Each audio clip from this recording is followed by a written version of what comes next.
ஓம் சக்தி. சக்தியில் அனைவருக்கும் என்னுடைய அன்பான வணக்கம். சக்தியிலே மருதுபாண்டியனுடைய தகப்பனார் தாய் தாப்ப 2 பேருமே வந்துங்க. இவர் மருவத்தூர் போய் செவ்வாடை கட்டிக்கிட்டு சாமி சாமின்னு சுத்துறதா உங்களுக்கு பிடிக்கல.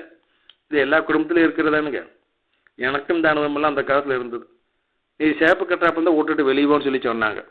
நான் கொஞ்சம் கூட பயப்படல. சரின்னு என்னோட சூட்கேஸ் எடுத்து நான் வெளியே கிளம்புனேன்.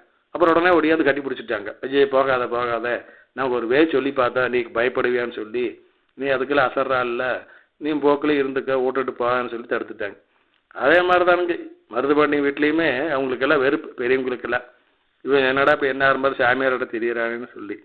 ஆனால் என்ன ஆகுது பாருங்க, கனவு இல்லாமல் அதையும் காமிக்கிறாங்க. மருதுபாண்டியோட தகப்பனாருடைய ஆன்மா வந்து மருதுபாண்டியிட்ட பேசுது. என்னண்ணே மகனே, நான் வந்து இப்போ ஆப்ரேஷன் பண்ணி அவருக்கு உடல்நிலை சரியில்லாமல் ஏதோ ஆப்ரேஷன் பண்ணிக்கிறாங்க.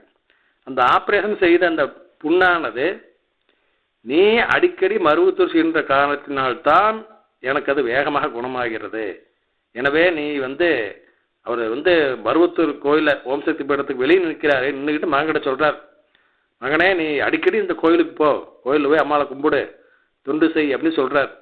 அப்படி செஞ்சேன்னா தான் எனக்கு இந்த புண்ணு வேகமாக குணமாகும் அப்படின்னு சொல்லி சொல்கிறாங்க. எப்படி பாருங்க அம்மா செய்யணும். ஓம் சக்தி.